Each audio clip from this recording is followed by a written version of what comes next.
Anak nangis waktu nak tidur bawah buaian, letak kacip, letak gunting bawah buaian. Haram. Tak cukup letak bawah buaian, bawah katil, bawah tilam dan sebagainya. Kononnya setan takut dengan besi. Saya pengamal perubatan Islam di bawah Darussalam, Ustaz Ismail Kamus, Darul Syifa Harundin. Selama 12-13 tahun kita duduk mengaji bab perubatan, tak pernah jumpa setan takut dengan besi. Dalam hadis Nabi kata, setan takut dengan orang yang beriman dan orang yang menyebut a'udzubillahi minasyaitonirrajim. Itu aja. Dengan besi dia tak pernah takut. Okey, itu jangan percaya. Ada lagi orang percaya perkara yang khurafat lah. Khurafat. Malam tadi kita sebut apa berkenaan dengan orang yang mengandung buat lenggang perut. Pun sama juga. Ambil bila cukup, saya rasa tak pastilah dia ketika umur perut tu 8 bulan ke dan sebagainya, ya, bubuh minyak atas perut, kemudian ambil buah kelapa letak atas perut. Kalau buah kelapa tu golek belah kanan, insya-Allah dapat anak jantan. Kalau buah kelapa golek belah kiri, insya-Allah dapat anak perempuan. Kalau buah kelapa tak golek, insya-Allah dapat anak pondan. Itu je lah. Apa yang karut-mengarut sangat, pergi je buat ultrasound. RM25 aja dah tahu dah anak lelaki maupun anak perempuan. Tak payahlah susah-susah sangat. Esok dapat anak lagi bahaya. Ini masalah asas ni, akidah. Jangan cerita bab solat. Bab solat nanti kita sambung sampai esok subuh. Itu ya. Baru yang ni saja. Lahir je anak, bawa balik anak daripada hospital, ada pula dekat anak tu uri, tilam empuk bagi bayi itu. Sebab tu untung kita duduk dalam perut mak, dalam jagaan Allah Ta'ala. Allah jaga secara total. Mana pernah kita dengar bayi dalam perut batuk? Tak ada.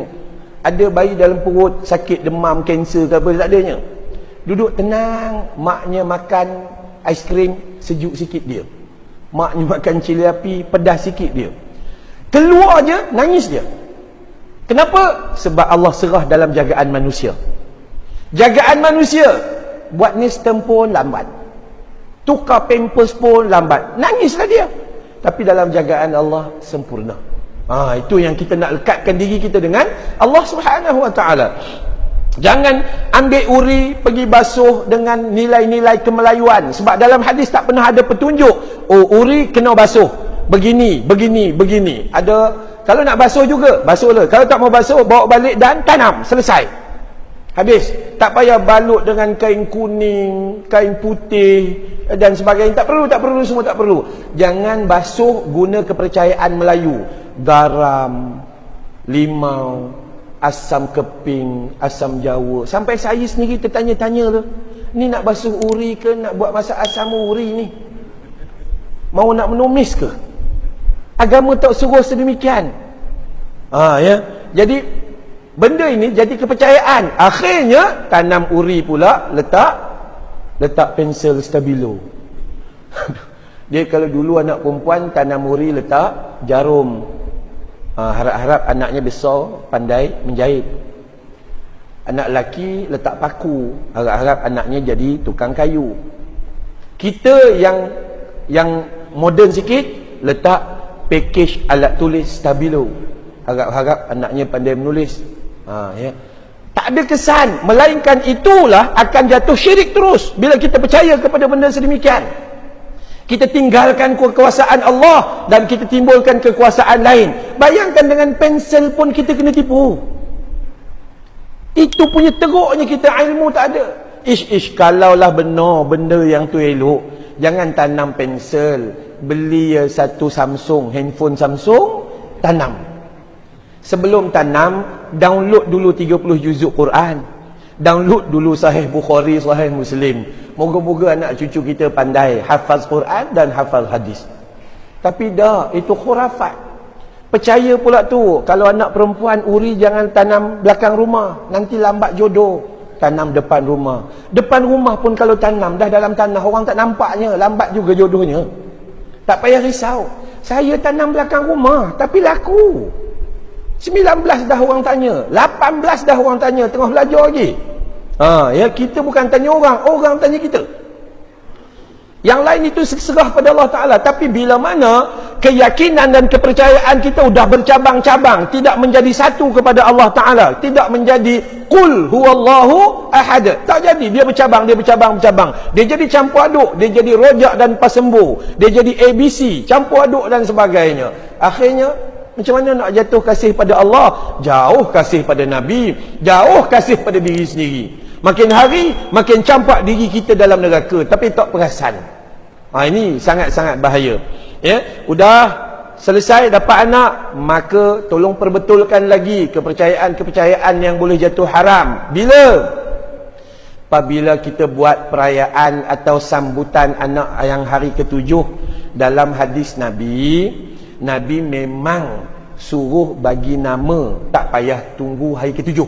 Bagi nama segera, nama yang baik-baik. Kan? Kemudian suruh cukur kepalanya, bukan cukur jambulnya. Tak payah berjalan kumpulan marhaban jalan, bawa budak 3 round dulu.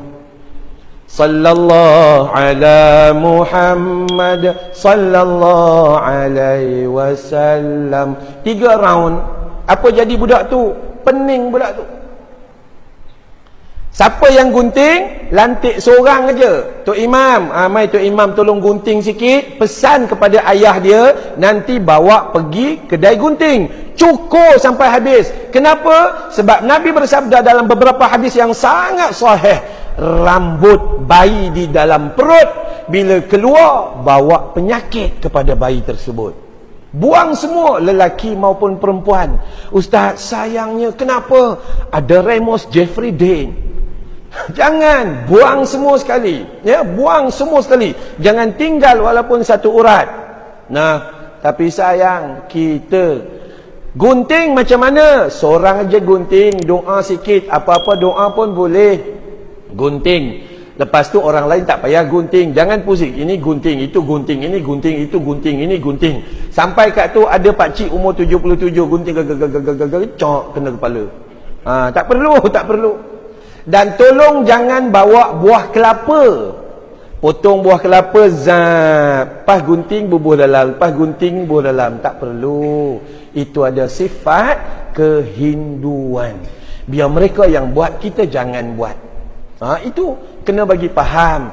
Panggil orang jamu makan, sedekah, itu okeylah, tak adalah masalah. Bagi nama yang baik-baik.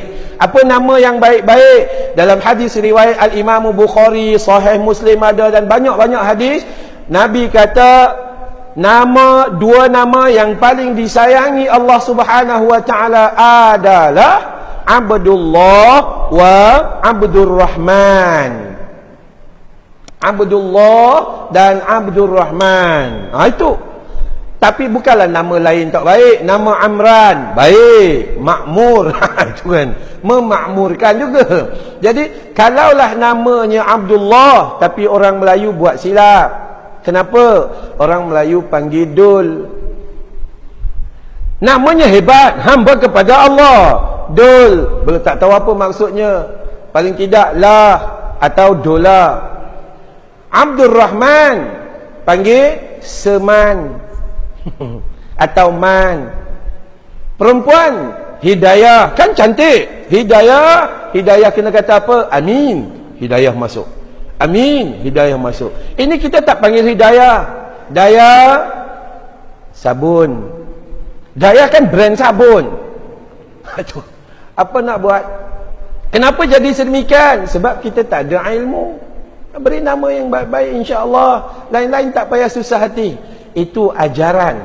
Jangan percaya benda yang khurafat. Oh, orang hafaz Quran jangan lalu bawah ampayan, nanti hafazannya hilang. Apa kena mena hafaz Quran dengan ampayan? Orang tua-tua tak bagi lalu, takut tersangkut batang leher. Itu aja, sebab benda tu tak nampak. Jangan letak kepercayaan karut marut. Ini ya, tugas pertama kita yang itu. Nabi diturunkan, cuba cek dalam surah An-Nahl ayat 36, sama juga. Allah perintah, kami turunkan para rasul dan para nabi an ya'budullaha wajtanibut taghut. untuk kita mengabdikan diri pada Allah. Tugas Nabi bawa kita supaya mengabdikan diri pada Allah dan menjauhi syaitan atau kejahatan, taghut. Itu tugasnya. Maka tugas pertama kita sebelum pergi solat, sebelum puasa, sebelum taharah bersuci, sebelum sedekah, tugas kita dengan Allah dulu. Keyakinan bagaimana? Kalau keyakinan sudah rosak, habis, sia-sia kita.